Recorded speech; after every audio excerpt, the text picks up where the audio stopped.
अस्सलाम वालेकुम। सिटी से सवाल के साथ मैं हूं सैयदा आयशा नाज। मेरे साथ मौजूद है नजम सेठी साहब। अस्सलाम।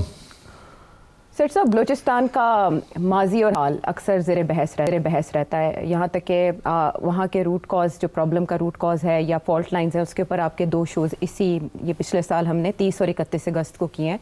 वो रिकॉर्ड का हिस्सा हैं, वो इंटरनेट पे मौजूद हैं, यूट्यूब के ऊपर अवेलेबल हैं, जिनमें सारे जो पहलू हैं बलूचिस्तान के मसले के, उनका अहाता किया गया है। और सबको ये पता है कि माजी क्या है और हाल क्या है, लेकिन मुस्तकबिल क्या है इसके बारे में यकीनी तौर पर कुछ भी नहीं कहा जा सकता, खुसूसन जब इस नौइयत के वाक़यात हो जाएं जैसे ये ट्रेन सानहा हुआ है। इतने बड़े लेवल पर प्लानिंग, 440 मुसाफिर उस ट्रेन में सवार थे, उसमें FC एहलकार भी थे, फ़ौजी जवान भी थे, फिर उन्हें यरगमाल बनाना, प्रॉपर प्लानिंग के बाद ट्रैक को उड़ा देना, और उसके बाद 2 दिन तक क्लियरेंस ऑपरेशन का जारी रहना। 33 दहशतगर्द इसमें मारे जाते हैं और 4 FC एहलकार बताए जाते हैं और बाकी सिविलियंस हैं। उनमें से कुछ शहादतें भी हुई, 21 के करीब मुसाफिर भी मारे गए। लेकिन जो लोग वहाँ रुदात बयान करते हैं वो खौफनाक है। और बलूचिस्तान के हालात एक बार फिर ट्विटर के ऊपर ज़ेर बहस आते हैं और सोशल मीडिया पे और TV पे ज़ेर बहस है। लेकिन आपने जब ये रिपोर्टिंग देखी, ज़ाहिर है आपने या तो जो हमारे प्राइवेट TV चैनल्स हैं वो देखे होंगे, उनके टिकट्स देखे होंगे, या बाकी जो ग्लोबली इसको रिपोर्ट किया जाता रहा वो सब ऑब्जर्व किया होगा। आप एंटीसिपेट कर रहे थे कि इस नौइयत का कोई वाक़या हो सकता है, या ये आपके लिए भी गैर मामूली वाक़या था जिस तरह से ये प्लान किया गया? देखिए, एलिमेंट ऑफ सरप्राइज़ तो था, क्योंकि इतने बड़े अभी तक कुछ नहीं हुआ था। इसमें कोई शक नहीं है कि 2005 से लेकर 2017 तक 64 अटैक्स हुए हैं ट्रेन के ऊपर बलूचिस्तान के अंदर। कितने? 64। जिसमें से 60 से ज़्यादा लोग मारे गए हैं, और ये सारी बलोच लिबरेशन मूवमेंट के जो इंसर्जेंट्स हैं उन्होंने किए हैं। तो ये सरप्राइज़ तो नहीं था, ये तो हो रहा था जी। इसके अलावा अभी क्वेटा रेलवे स्टेशन पे पिछले नवंबर में 24 वहाँ एक बहुत बड़ा सुइसाइड अटैक हुआ जी, जिससे 25 लोग मारे गए और मेरा ख्याल है 50 से ज़्यादा लोग इंजर्ड थे जी, 50 के करीब। तो मतलब ये है कि ये it didn't come as a surprise. The shock is के इतने बड़े पैमाने पे क्या वही जो पहले चल रहा था ठा ठा ठा ठा ठा ठा उस किस्म की चीज़, मगर ये कि इतनी बड़े पैमाने के ऊपर आके उन्होंने अटैक किया है, इसकी ये शॉक पहुंचा थोड़ा सा। अच्छा, मगर शॉक पहुंचना नहीं चाहिए था।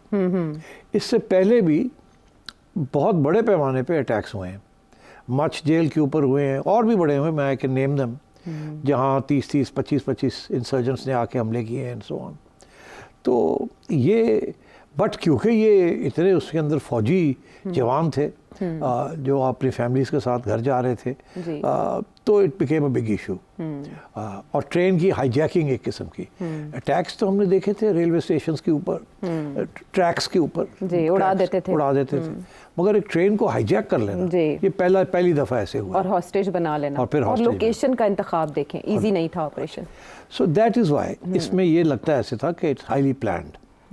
और ये प्लानिंग जो है, weapons planning, intelligence, travel, communication, all this, ये इस किस्म के गुरिल्ला मूवमेंट के पास ये फैसिलिटीज़ नहीं हैं। आप जब उनके लोगों को देखते हैं तो जिस किस्म के ड्रेसेस पहने हुए हैं, बूट्स पहने हुए हैं और हथियार लिए हुए हैं, दीज आर सप्लाइड। तो ऑब्वियसली फॉरेन इंटरवेंशन तो है, उसके बगैर इस किस्म की चीज़ हो नहीं सकती थी जी। सो पहली बात तो ये कि मगर क्या हमें पता नहीं था कि फॉरेन इंटेलिजेंस और फॉरेन सपोर्ट है इस इंसर्जेंसी को? पता है, हम तो खुद कहते रहे कि 2009-10 में जब मिस्र के शहर शर्म शेख के अंदर एक मीटिंग हुई थी with Yusuf Raza Gilani as our prime minister and Manmohan Singh as the Indian prime minister, उसके अंदर जो कम्युनिके निकली थी उसमें भी हमने जिक्र किया था कि बलूचिस्तान के अंदर थ्रेट्स आ रही हैं, और हमने इंडिया की, पाकिस्तान की जो कम्युनिके थी उसके अंदर उसका जिक्र ले आए थे। तो ये इशारा यही था ना कि इंडिया करा रहा है। और इसके ऊपर फिर जब मनमोहन सिंह साहब वापस गए थे तो बड़ा शोर पड़ गया था कि आपने क्यों इस बलूचिस्तान का जिक्र क्यों आने दिया, मगर क्यों ना आने देते? उसकी वजह ये है कि ये कोई छुपी हुई बात नहीं है ना, ये तो इंडिया की नेशनल सिक्योरिटी एडवाइजर दोवल साहब ने, अजीत दोवल साहब ने, उनके तो क्लिप्स हैं, मेरा ख्याल है आपके पास भी होगा, आप दिखाना चाहेंगे, क्यों तो खुद कहते हैं कि हमने अब अगर ये कश्मीर में ये कर रहे हैं तो हम अब बलूचिस्तान को अलहदा कराएंगे। और ये बड़ा पुराना मंसूबा है। हाँ, सुना दें? हाँ सुना दें आप। 2014 में उन्होंने तो ये इसीलिए द पॉइंट इज दिखाएं इसलिए बिकॉज ये शॉक, ये बस सरप्राइज नहीं होना चाहिए था ये कि India is organising and supporting, number 1, number 2 that trains के ऊपर अटैक्स आ रही हैं और आ रही हैं और यही कुछ ना कुछ होगा। सो तो आप दिखाना चाहें दोवल साहब, दिखा दें आप। National security adviser of India Ajit Doval 2014 में क्या कहते हुए पाए गए बलूचिस्तान के बारे में? एतराफ, डिफेंसिव, ऑफेंसिव डिफेंस, ठीक। तो बलूचिस्तान का जिक्र तो आ गया, उनकी पॉलिसी है टू डिस्टेबलाइज यू, और उनसे जब आप बात करते हैं तो वो कहते हैं दिस इज़ पे बैक टाइम। आपने 90 की दिहाई में और पहले नई सदी की दिहाई में, पहली दिहाई में आपने जो कश्मीर के अंदर जो असिस्टेंस दी है कश्मीरी फ्रीडम फाइटर्स को फॉर बाय पाकिस्तान, तो उसका ये पे बैक टाइम है। तो ये आज जो ये किया है, अब इसको आप कंपेयर कर सकते हैं कि जिस किस्म का रिएक्शन यहाँ आया है, क्योंकि मुंबई के बाद हिंदुस्तान के अंदर rules of the game change हो गए थे, और आज हम सुन रहे हैं कि हम भी अब रूल्स ऑफ द गेम को चेंज करने जा रहे हैं। जी, DGISPR आज DGISPR ने कहा कि इसके बाद rules of the game change हो गए। तो ये बाद में हम डिस्कस करेंगे कि रूल्स ऑफ द गेम हम कैसे चेंज करेंगे और क्या चेंज, आज इसका मतलब क्या है, आई विल एक्सप्लेन। मगर अभी तो सिर्फ ये है कि सवाल आपने पूछा कि did it come as a surprise to me? No, what was shocking was कि इतनी जल्दी ये हो गया है और इतने बड़े पैमाने पे उन्होंने किया है, and it was a suicide mission. अब देखिए सुसाइड मिशंस जो हैं आम तौर पे इंसर्जेंट्स करते हैं who are religiously motivated. Secessionist जो होते हैं वहाँ सुसाइड मिशंस नहीं होती, सिर्फ एक तारीख में वाक़या है जहाँ या मूवमेंट है जहाँ सुसाइड मिशंस भी हुई, दैट वाज इन श्रीलंका, जहाँ जब उनके वहाँ एक सिविल वॉर चल रही थी और गेरिल्ला मूवमेंट चल रहा था तामिल्स का, तो उसमें भी suicide attempts were made. But आमतौर पे इस किस्म की सेपरेटिस्ट मूवमेंट्स के अंदर हिट एंड रन गेरिल्ला वॉरफेयर होती है, सुसाइड मिशंस इस किस्म की नहीं होती। बट ये होती है इस्लामिस्ट मूवमेंट्स के अंदर, यहाँ faith is very strong, religion is very strong. Taliban कर सकते हैं, मगर to expect Baloch insurgents to do this, इसका ये मतलब है बड़ी हाई लेवल प्लानिंग हुई है और बड़ी हाई लेवल मोटिवेशन की गई है फॉर समथिंग लाइक दिस। तो आज बड़ा अच्छा एक मजमून भी लिखा है हमारे साथ डॉक्टर फ़रख है, उन्होंने लिखा है, एक्सप्लेन किया है कि कितनी इसमें इंटेलिजेंस और प्लानिंग की ज़रूरत थी, और ये सिर्फ ये बलोच लिबरेशन मूवमेंट ये नहीं कर सकता विदाउट फॉरेन असिस्टेंस। तो आई थिंक आगे जाके जब हम डिस्कस करेंगे that's where the rules of the game have changed. So I think this is a watershed moment. इसके लिए पहले ये सारी जो अटैक्स जिसका मैंने जिक्र किया है जो होती रही हैं यहाँ, उसका वो असर नहीं पड़ा जिसका जितना इसका पड़ेगा, because it's a big thing. तो इसको असेस क्यों नहीं कर पाई, इस नौइयत के अटैक को प्रीएम्प्ट क्यों नहीं कर पाई हमारी एजेंसीज? देखिए मेरा ख्याल है कि जाहिर है कि there is a problem.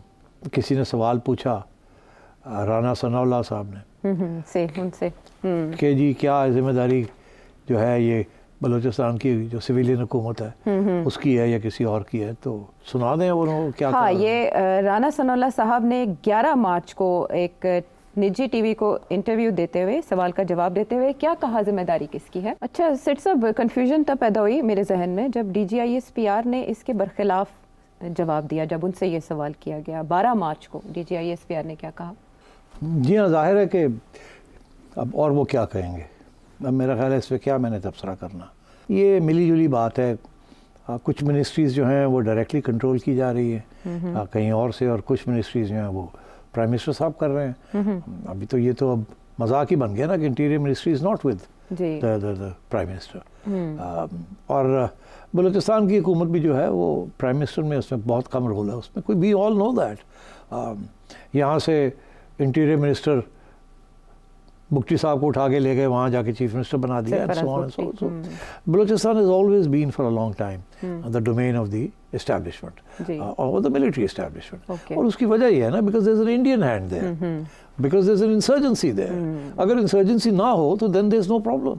But the problem arises because there is an insurgency that is backed by foreign powers or based in a foreign country that is hostile to you.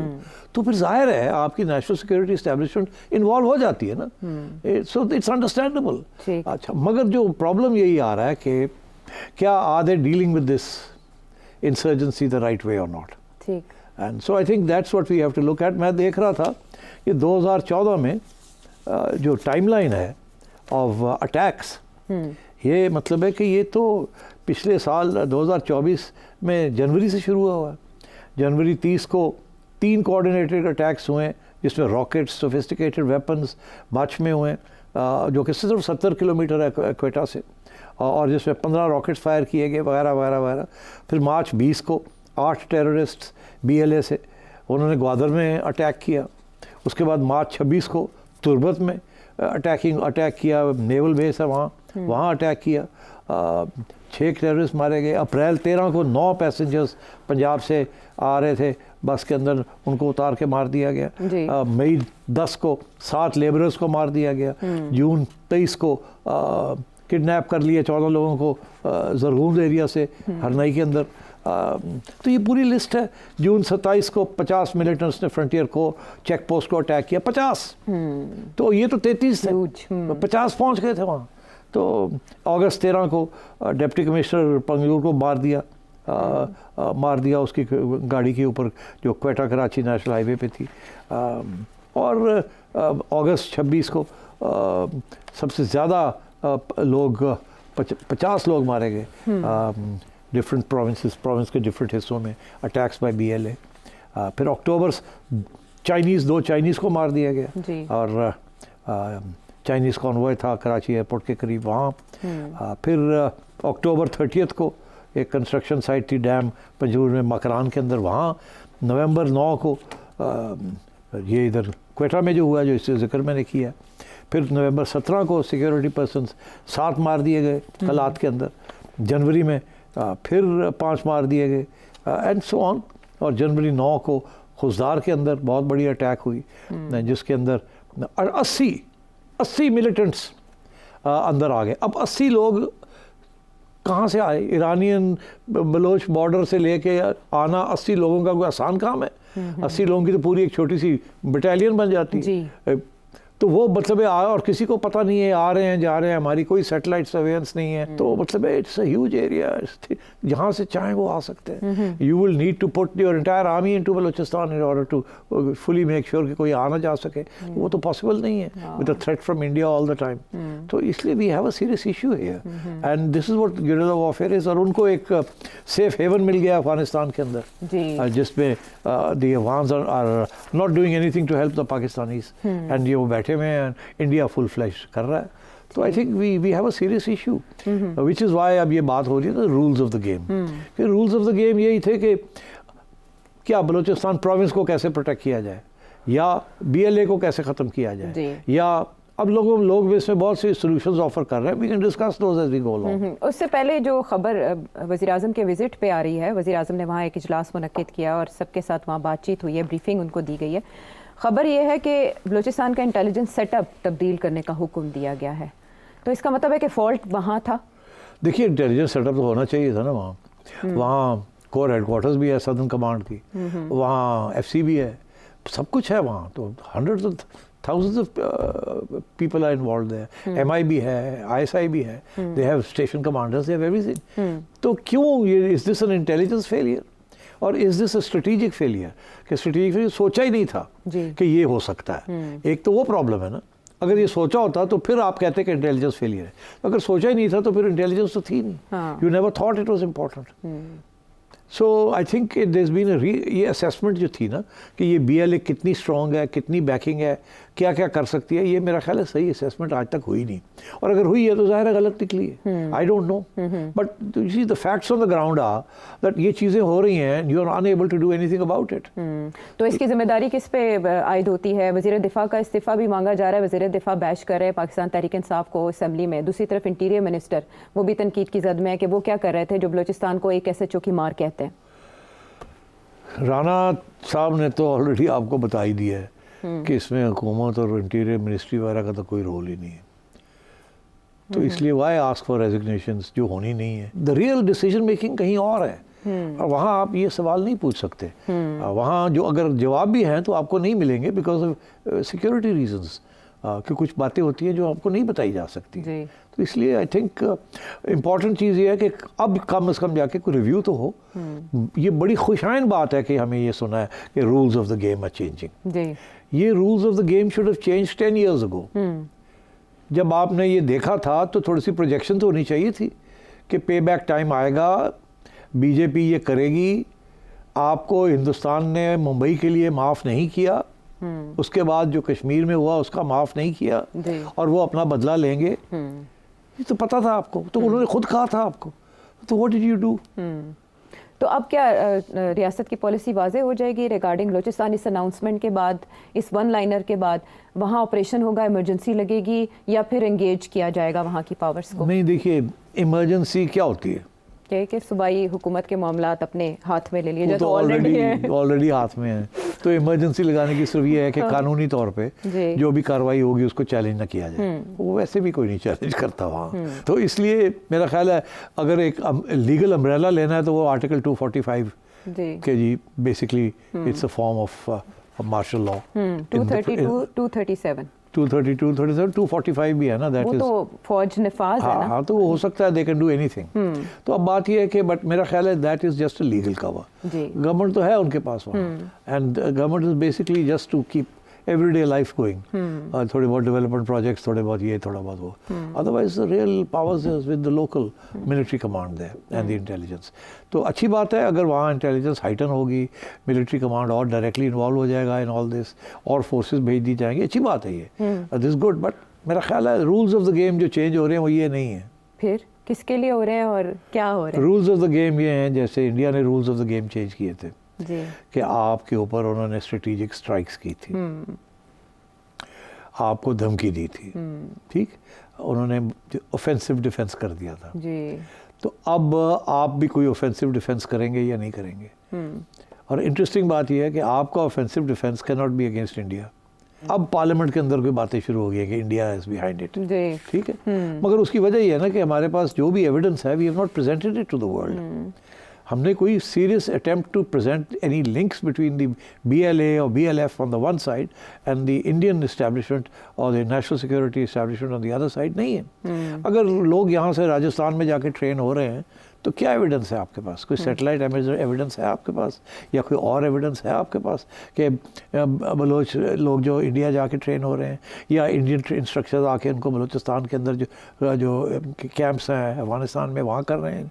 So if there is such evidence, then you must present it. And if you don't have it, you should get it, for God's sake. What's the big deal? इतने आपके असासे हैं अफगानिस्तान के अंदर, या होने चाहिए after 40 years of intervention in Afghanistan. कोई तो असासे आपके होने चाहिए। अगर आपकी ह्यूमन इंटेलिजेंस वहाँ नहीं है तो फिर क्या आपके पास? तो what have you been doing? तो इसलिए I think it's time to change the rules. And the rules मैं आपको बता दूँ। What does it mean to change the rules? It means taking the war to Afghanistan, not against the Taliban, but against those who are waging war against Pakistan. It means taking the war to the BLA and their camps. It means taking the war to the TTP and their camps. It means वही चीज़ें जो बाकी intelligence एजेंसियां करती हैं, which is select targeting, assassinations, strategic raids. This is changing the rules. This is what India did. ये जो Balochistan offensive है इंडिया का, this strategic, right. So what are you going to do? आपके कौन से स्ट्रेटेजिक ऑप्शंस हैं? आपके पास 2-3 strategic options हैं। एक, आप फिर वो टूटी खोल दें कश्मीर वाली, टू टेल इंडिया अच्छा ये बात है, ये हम टूटी खोल रहे हैं, फिर जहादी जाएंगे लड़ने के लिए वहाँ, ठीक। Then you will attack, launch counter attacks, जो आपने नहीं की, आपने रोकी हुई है सारी, वो आपने डिसबैंड कर दिए हैं यहाँ जिहादी ग्रुप्स को। आपके बहुत से जिहादी लोग इंडिया ने यहाँ असैसिनेट कर दिए, but can you revive the जिहाद अगेंस्ट इंडिया इन कश्मीर? और उसके क्या कॉन्सिक्वेंसेज होंगे? एक ही ऑप्शन है आपका। दूसरा ऑप्शन ये है कि आप BLA के कैंप्स आपको पता होंगे कहाँ हैं कहाँ नहीं है, and you know where the camps are of the TTP. Will you carry out warfare against them, targeted strikes against them, openly without fear कि जी हम intervention कर रहे हैं किसी मुल्क के अंदर to defend yourself? This is changing the rules. तो अब ये है कि the war has come to you. Will you take the war back? Right. What will you do? आप यहाँ बैठ के sitting ducks होंगे. You cannot protect. Balochistan is a huge province.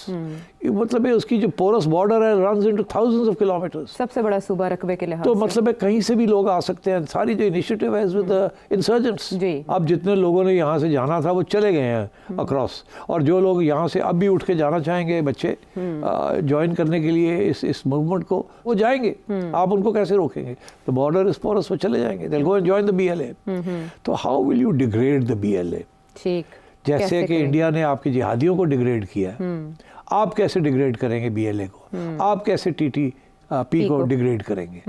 Because degrading के बाद ही आप बातचीत कर सकते हैं, उससे पहले आप बातचीत नहीं कर सकते. इस वक्त आप कमज़ोर है, वो स्ट्रांग है. उन्होंने करके दिखा दिया कि वो क्या क्या कर सकते हैं आप.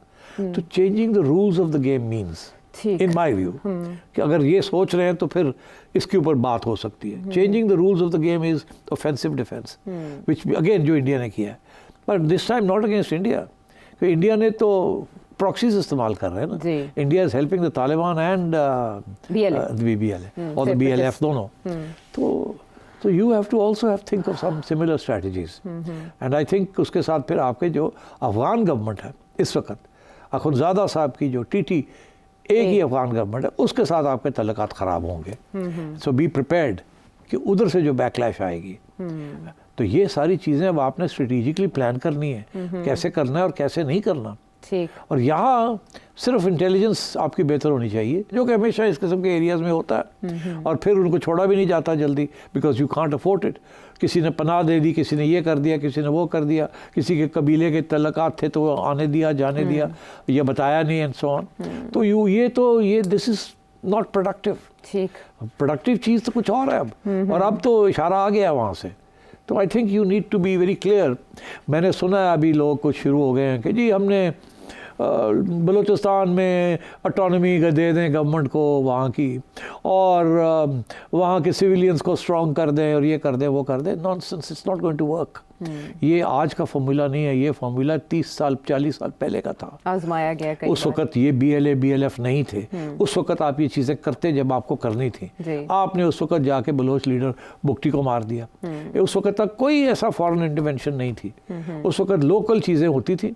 3-4 दफ़ा रिबेलियंस हुए हैं आयशा. पहला रिबेलियन तो कायदे आज़म से ही हो गया था जबकि बलूचिस्तान ने इंडिपेंडेंस डिक्लेयर कर दी थी. तो उसके बाद फिर 1952-53 में हुआ, फिर 1958-59 में हुआ, फिर 62-63 में हुआ, फिर 73 एंड 77 में हुआ, और फिर उसके बाद ये 2004 में 2004-05 में शुरू हुआ after Akbar Bugti was knocked out. तो मतलब है कि उस वक्त इंडिया का हैंड नहीं था. इंडिया का हैंड तो उसके बाद आया. तो अब आप अगर आप वो सोल्यूशन ढूंढने जाएंगे जो उस वक्त ढूंढनी थी, तो वो नहीं चलेगी, वो काउंटर प्रोडक्टिव होगी इस वक्त. तो स्ट्रेटजी कुछ ऐसी होनी चाहिए जो माजी से हट कर हो, तभी इस मसले का हल निकल सकता है. और उसकी जहतें क्या क्या होंगी, आपने सेठी साहब के एनालिसिस में जाना. बहुत से और सवाल बलूचिस्तान से रिलेटेड एक ब्रेक के बाद.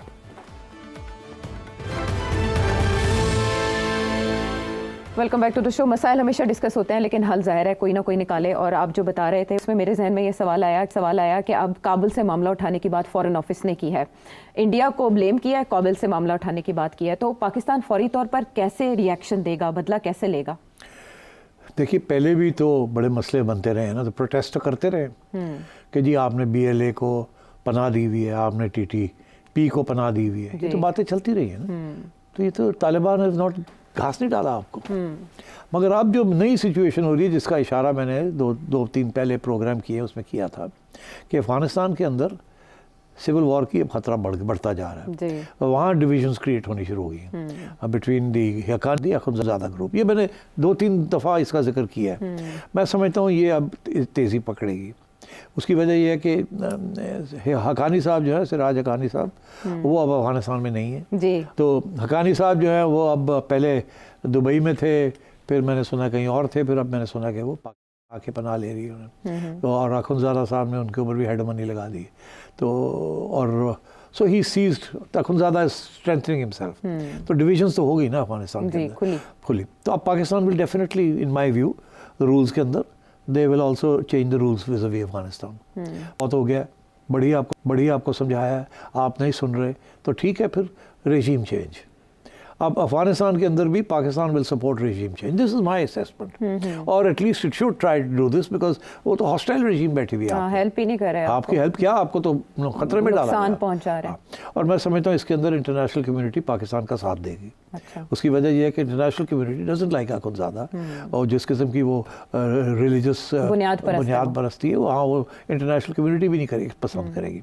दूसरी बात यह है कि वहाँ IS जो है उसको भी पनाह मिली हुई है, और IS जो है वो poses a threat to Russia and to the West and to the United States and to Pakistan and to China and to Central Asia. तो इसलिए ये सारे इकट्ठे हो जाएंगे, and I think Pakistan will use whatever leverage it has with all these countries to target. तो मेरा ख्याल है अब you will see the rules of the game changing. Pakistan will seek the support, इन मुल्कों के support लेंगे, और मेरा ख्याल है अब कोशिश होगी कि BLA, TTP and IS Khorasan तीनों को डिग्रेड करने की कोशिश की जाएगी with help from various quarters, ठीक है, because without that and possibly regime change, ये अगर एजेंडा पे आ जाती है बात, तो फिर ये पाकिस्तान अपने आप को प्रोटेक्ट कर सकता है। अदरवाइज अगर ऐसे ना हुआ तो यही चीज़ चलती रही तो दिन ब दिन वो they will keep getting stronger and more audacious, और ज़्यादा अटैक्स होंगे। अभी तो आप बलूचिस्तान में अटैक्स दे रहे हैं, कल को खुदा न ख्वास्ता फैल जाएगी तो अल्लाह ही रहम करे, फिर क्या करेंगे? अगर 80-80 लोग बलूचिस्तान में आ सकते हैं बॉर्डर क्रॉस करके, तो फिर क्या होगा?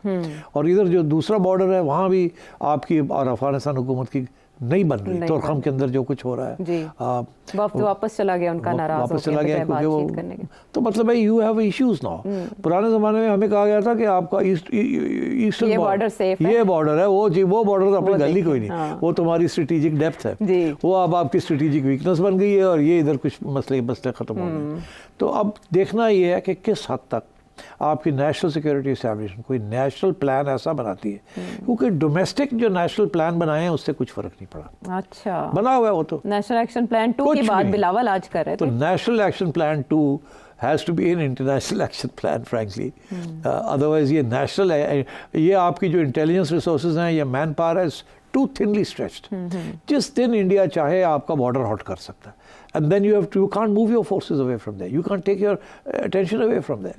तो मैं ये देखना कि अब किस किस्म की कैलिब्रेटेड अप्रोच आपकी नेशनल सिक्योरिटी एस्टैब्लिशमेंट करेगी टू प्रोटेक्ट पाकिस्तान, बिकॉज ये secessionist movements are very dangerous. वो भी जो है एक तरफ सेसेशनिस्ट मूवमेंट है, और दूसरी तरफ जो है उधर KP में उधर वो आपकी ज़मीन लेना चाहते हैं, वो अपना तोड़ना चाहते हैं आपको इस तरीके के साथ, इधर तो ये इंडिपेंडेंट होना चाहते हैं। और मैं आपको एक बात बता दूँ, बहुत अरसा पहले, कुछ मेरा ख्याल 8-10 साल पहले, मैंने एक BLF के लीडर को इंटरव्यू किया था। अच्छा। वो लंदन में थे, मैंने उनको इंटरव्यू किया, वो इंटरव्यू यहाँ शाया हुआ। उसमें मैंने उनसे ये पूछा था कि कहा जा रहा है कि आप अमेरिका की या इंडिया की मदद ले रहे हैं, तो क्या इसमें कोई सदाकत है कि नहीं? तो उन्होंने कहा कि मुझे अगर शैतान भी देगा, मदद करेगा, तो हम उनसे लेंगे, क्यों नहीं, हम तो चाहेंगे कि इंडिया और अमेरिका हमारी हेल्प करे। मैं आपसे आज एक पेशन गोई कर रहा हूँ कि बलूचिस्तान में अमेरिका का बहुत बड़ा इंटरेस्ट है, फॉर मैनी रीजंस। अच्छा, अब वो एक अलग प्रोग्राम करेंगे। इस वक्त अमेरिका का हाथ जो है आपको नज़र नहीं आ रहा, मगर इस वक्त आपको इंडिया का हाथ नज़र आ रहा है। मगर Balochistan is also critical for US-Iran relations and for US-China relations. Yes. Okay? Okay. So India can play a very important proxy role. तो इसलिए we don't know behind the scenes क्या बातें हो रही हैं between India and America. आगे क्या होंगी, पहले क्या हुई हैं। हमारी इस्टेब्लिशमेंट को पता होना चाहिए कि वहाँ क्या हो रहा है, हमें तो नहीं पता, बट इनकी intelligence forces should tell them, their embassies abroad should tell them, their intelligence agents abroad, their sources abroad should tell them what is being planned. तो इसलिए मैं समझता हूँ कि the threat is not so much in KP, the threat is in Balochistan. Border के ऊपर anti Iran groups बैठे हुए हैं। सवाल हम बहुत लोग पूछते हैं कि ये कैसे है कि एंटी ईरान ग्रुप्स पाकिस्तान और ईरान के बॉर्डर पे बैठे हुए हैं, हम क्यों नहीं उनको फारग करते? बिकॉज वो हमारे तल्लुकात ईरान के साथ ख़राब कर रहे हैं। बिकॉज फिर ईरान भी पनाह दे रहा है ना बलोचों को। वहाँ भी तो मसला है ना ग्रेटर बलोचिस्तान का। ईरान को भी तो खतरा है ना कि ये बलोचिस्तान मूवमेंट जो है ये ग्रेटर बलोचिस्तान मूवमेंट ना बन जाए। और अमेरिका का तो इंटरेस्ट है इसमें, आप समझ रहे हैं। वो तो घिराव कर रहा है ईरान का, और आपके न्यूक्स का मसला है। तो इसलिए these are complicated issues. I hope कि हमारी नेशनल सिक्योरिटी इस्टेब्लिशमेंट के अंदर खुली डिबेट एंड डिस्कशंस होती हैं, policies are going to be formulated. ये इस वक्त अनफॉर्चुनेटली हमारी इस्टेब्लिशमेंट जो है वो फोकस्ड है on political stability, right, because वो भी बड़ी ज़रूरी है। Without political stability and economic regrouping या रिव्यू और ग्रोथ तो मईशत ही नहीं होगी, और पॉलिटिकल स्टेबिलिटी नहीं होगी तो आप क्या नेशनल सिक्योरिटी करेंगे? So it's a very complicated national security question, where you have the economy, you have the political instability or political deadlocks, and then you have, unfortunately, foreign intervention now. ठीक है। अच्छा, इन सारी list में जो Indian media है, BLA है या TTP है, इसकी लिस्ट में अब की बार इजाफा पाकिस्तान तहरीक इंसाफ का हुआ। जब हुकूमती रहनुमाओं ने तनकीद का निशाना PTI को बनाया, वो ऐसा था कि हमारे जो चैनल्स थे वो तो मोहतात रिपोर्टिंग कर रहे थे, लेकिन सोशल मीडिया के ऊपर अंबार लग गया इस वाक़े को लेकर 2 दिन तक। यही बात है कि DGISPR ने भी जो इंटरव्यूज़ दिए या बीपस दिए डिफरेंट चैनल्स को, उन्होंने कहा सम स्पेसिफिक पॉलिटिकल एलिमेंट्स। तो रूल्स ऑफ द गेम क्या पाकिस्तान तहरीक इंसाफ के लिए भी चेंज होंगे? हो सकता है, बट क्या चेंज होंगे आप मुझे बताएं। अब जैसे पॉलिटिकल एंगेजमेंट की बात हो रही है, आपने कहा कि पॉलिटिकल स्टेबिलिटी ज़रूरी है, APC बुलाने की बात हो रही है, ऑल पार्टीज कॉन्फ्रेंस, और शिबली फराज कह रहे हैं पैरोल पे इमरान खान साहब को रिहा करें बलूचिस्तान के मसले हल करने के लिए। महमूद अचकज़ई साहब और अख्तर मेंगल साहब मिलना चाह रहे हैं जाके इमरान खान से बलूचिस्तान के मसले के हल के लिए। बलूचिस्तान का मसला जो है वो अब ऑनेस्टली सियासत से बाहर निकल गया। क्या करेंगे भैया, मैं कुछ तो करना है ना। APC बुला ली, बेचारे पॉलिटिशियंस ने APC बुला ली, क्या कहेंगे एक दूसरे को? बताए ना, मुझे बताएं क्या एजेंडा हो सकता है इनका? What can they do to resolve this issue? It is no longer in my view a political question. ये political question was there in 2000। It is before the assassination of Akbar Bugti and the involvement of India. Now it is become a different sort of national security question. अब आप अताउल्लाह मेंगल के बेटे को, अख्तर को और मालिक साहब को, उन बेचारों के हाथ में कुछ नहीं है। You can not, even if you give the government away to the dissidents there, political dissidents, they can't do anything. They nobody is with them. सारे लोग छोड़ के चले गए उनको, दे हैव नो स्टैंडिंग। यही तो वो रोते हैं। वो कहते हैं कि जब हमारे पास कुछ सपोर्ट था, आप हमारे में एतमाद करते, हमें ट्रेटर ना कहते, तो शायद हम ये जो लोग चले गए हैं, जो इंसर्जेंट्स बन गए हैं, उनको हम ना जाने देते, उनको इन्वॉल्व करते, उनको सिमुलेट कर लेते। आपने तो हमें मौका ही नहीं दिया। आपने पहले ही हमें ट्रेटर्स कह के और गद्दार कह के फारग कर दिए। और आपने जो लोग साथ आप लेके बैठे हुए हैं, जो लोकल सरदार्स आप लेके बैठे हुए हैं, कल खुदा न ख्वास्ता BLA will target all of these people. ये BLA इनको गद्दार समझती है, because they are siding with the opposite side. वो कहते हैं सौदा कर चुके। तो ये तो अब आप क्या करेंगे? आपने 100 अरब रुपया जरदारी साहब ने कहा जी हमने बलूचिस्तान को दे दिया, उसके बाद ये कहते हैं हमने दे दिया। उसका कोई फर्क नहीं पड़ता। क्यों? कि अवाम की जेब में वो नहीं जाते पैसे। ये जो सरदार आपने सारे इकट्ठे किए हुए, छोटे छोटे मोटे मोटे सरदार आपने इकट्ठे किए हुए, ये उनकी जेबों में जा रहे हैं, ये अवाम को नहीं मिल रहा। बलूचिस्तान के अंदर जो मेजर चेंज आई है वो ये आई है कि एक फुली ट्राइबल सोसाइटी से हट के वहाँ एक middle class, urban middle class, तालीम याफ्ता अर्बन मिडिल क्लास बन रही है। यूनिवर्सिटियाँ आपने बना दी, बाकी पाकिस्तान की यूनिवर्सिटियाँ उनके लिए अवेलेबल हैं, वो बच्चे आके पढ़ते हैं, वो सीखते हैं। अब वो इंटरनेट भी देख रहे हैं, अब उन्हें बलोच नेशनलिज्म भी आ रही है। They are the being recruited. पुराने ज़माने की ये जिसका हवाला मैंने आपको दिया है, पुराने ज़माने की जो आर्म्ड स्ट्रगल्स थी या इंसर्जेंसी थी, उसके 2 पहलू थे। एक ये था कि फॉरेन इंटरवेंशन नहीं थी उसके अंदर, दूसरा ये था वो सारे ट्राइबल थे जी। वो ट्राइबल लोग थे, मतलब है कि जो सरदार कहता था वो करते थे। This time it is different. The BLA is not tribal any more. तो ये तो it's different ball game all together. और दूसरा इसमें फॉरेन इंटरवेंशन आ गई जी। तो यू कांट नाउ से कि जी बलूचिस्तान गवर्नमेंट के अंदर सरदार जो बाहर बैठे हुए हैं उनको बुलाया जाए, या जो बलोच लीडर्स हैं मरी के हो गए या बुगटी के हो गए, वो साहिबजादे बड़े बड़े सरदारों के, उनको दे आर मीनिंगलेस। उनकी कोई अहमियत नहीं रही अब। तो किसके साथ आप मशावरत करेंगे? तो क्या आप BLA को बुलाएंगे? वो कभी भी नहीं आएगी BLA. BLA is not answerable to you. BLA will see that as a sign of weakness. कौन जाएगा BLA से बात करने? इनको तो पता ही नहीं BLA में है कौन और कौन नहीं है. यहाँ तो ये हाल है. Right. वो ऐसे ऐसे लोग वहाँ चले गए जिनके बारे में पता ही नहीं है लीडर कौन है और कौन नहीं है. वो हमने उड़ती उड़ती नाम सुने, तस्वीरें तक नहीं हमने देखी, कोई उनकी पब्लिक फॉलोइंग नहीं है. It's an underground movement. और ठीक है, So fueled by therefore, foreign powers. हाँ. ये जो APC शेपीसी है इसमें क्या करेंगे? क्या करेंगे? या तो ये है ना जो न्यू रूल्स जिसकी बात मैं कर रहा हूँ, ये APC डिफाइन करे और उसको सपोर्ट करे, सारे सपोर्ट करे कि जी we have to take preemptive action. ठीक है. हमें अब जिस तरीके से इसको निपटना है ये उसके एरियाज है. ये तो उधर जाएंगे नहीं सियासतदान, कभी नहीं जाएंगे उधर. ये तो ये दिस इज सब दिखावा है, इसके साथ कुछ नहीं होना. The military establishment has to now understand two things. अगर इन्होंने नई रूल्स ऑफ द गेम बनाने हैं, they definitely need to take the politicians along with them. अगर इन्होंने सपोर्ट ना किया तो वो भी कामयाब नहीं रहेगी. Okay. उसको लो सपोर्ट करने के लिए you will need United front. Because ये छोटी मोटी बात नहीं है आयशा, ये बड़ी बात है. Going into Afghanistan and taking action they, खुफिया और ओपन, कोई छुपी नहीं रहेगी बात. तो पॉलिटिकल फ्रंट्स में तो PTI सरफहरिस्त है. तो PTI will have to be on board because PTI सबसे बड़ी साबोटर बन सकती है सिटिंग इनसाइड. और जैसे अभी इशारे हो रहे हैं कि सलमान राजा साहब तो कह रहे हैं कि ये अकाउंट से हमारा ताल्लुक ही नहीं है. हाँ. और उधर से जो व्लॉगर्स हैं और या जो ट्विटर आर्टी है, हाँ. वो लगे हुए हैं आपकी फौज को अटैक करने में. तो दिस इज टेरेबल. ये at this moment this should not be the case. This is even worse than कहना कि जी रेमिटेंसेस खत्म कर दो, ये कर दो, वो कर दो. तो how will they overcome this? तो therefore rules of the game domestically vis-a-vis political stability and rapprochement Right. Between the PTI and the rest of the politicians and the establishment on the one hand, वो भी एक prerequisite है. Okay. और अगर वो नहीं होगा तो आपका जो स्ट्रेटजी है वो अधूरी रह जाएगी. कॉन्स्टेंटली आपको अटैक आएगी फ्रॉम दिस क्वार्टर और दिस क्वार्टर. कभी मौलाना आपको अटैक करेंगे, कभी इमरान के लोग अटैक करेंगे, कभी डिसिडेंट्स फ्रॉम इधर या उधर से डिसिडेंट्स लगे रहेंगे कुछ ना कुछ. तो को सूट नहीं करेगा. तो दूसरा ऑप्शन, एक तो आपने ये बताया कि एंगेज करें पॉलिटिकल लीडरशिप, और तो दूसरा ऑप्शन यही है ना, इनको एंगेज करके रास्ता ढूंढे ना. रास्ता ढूंढने. अच्छा, कुछ लोग कहते हैं ओ जी इलेक्शन करा दो, बलूचिस्तान में नया इलेक्शन करा दे. It will not solve anything.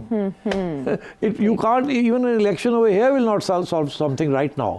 मगर मे बी गोइंग फॉरवर्ड अगर आपका कोई मुकमुका हो जाता है विद PTI, ताकि एक यूनाइटेड फ्रंट किस्म की गवर्नमेंट यहाँ बन जाए, ये बहुत बड़ी एग्जिस्टेंशियल थ्रेट है. This is not an ordinary thing that is happening now. You need to unite the house. You need to be all on one page. इसके लिए बड़ी मैच्योरिटी चाहिए आपको, पॉलिटिशियंस के अंदर भी, इमरान खान के अंदर भी, और आर्मी चीफ और आर्मी के अंदर भी. बिल्कुल ठीक है. और इस मामले को लेकर बैरिस्टर गौहर और सलमान अकरम राजा साहब के बयान तो हमारे सामने हैं. वो इस वक्त मुल्क की बात कर रहे हैं और अप्रिशिएट कर रहे हैं सिक्योरिटी फोर्सेस के इस कॉपरेशन को, लेकिन इमरान खान साहब की जानिब से अभी तक इस मामले पर स्टेटमेंट सामने आना बाकी है. वापस आते हैं एक ब्रेक के बाद. शो में साथ देने का शुक्रिया. मुख्तलिफ एलिमेंट्स हम बलूचिस्तान के इशू के डिस्कस कर रहे हैं, डायमेंशंस भी इसकी. तो मैं ज़रा आपसे ये जानना चाहूँगी कि CPEC को लेकर, बलूचिस्तान को लेकर चाइना का रोल हम फरामोश नहीं कर सकते. अब चाइनीज़ प्राइम मिनिस्टर विजिट कर रहे हैं next month according to reports. तो क्या वो इस मसले के हल के लिए कुछ कर सकते हैं बलोच इंसर्जेंट्स के साथ? देखिए, China is massively affected. CPEC is in threat. India and America CPEC नहीं चाहते. बलोच BLA एंटी चाइना है. उन्होंने ग्वादर को भी नहीं ऑपरेशनल होने देना, उन्होंने रेकोदेक को भी नहीं होने देना, उन्होंने किसी चीज़ को नहीं होने देना.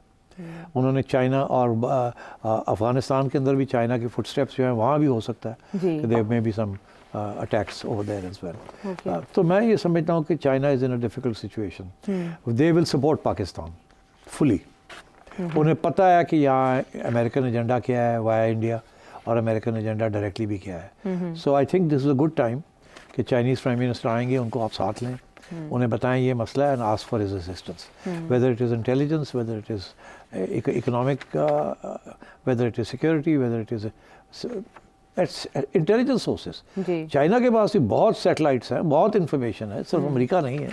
You can get all that information from the Chinese, and so I think you need to now brings China into the security corridor.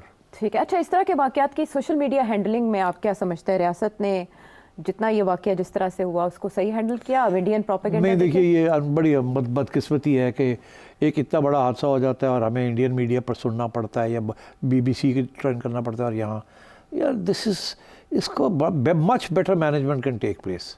ये तो मतलब है कि ऐसे लगता है जैसे हाथ पैर ठंडे हो गए, सुन के होया करिए की चुप हो गए सारे। हाँ, और अब हमें ये कहा जा रहा है कि और हम क्या करते, चुप तो होना ही था। अरे भाई, for God sake, you know what's happened. You don't have to give details, but you can hold out assurances that we are aware of this. ये है, ये तो कोई ऐसी बात ही नहीं है। और आप जो चुप हो जाते हैं ना जब आप, तो ऐसे लगता है आप कुछ छुपा रहे हैं कुछ चीज़। You are not sure of your ground. This is not good for the confidence in the armed forces and confidence in the government.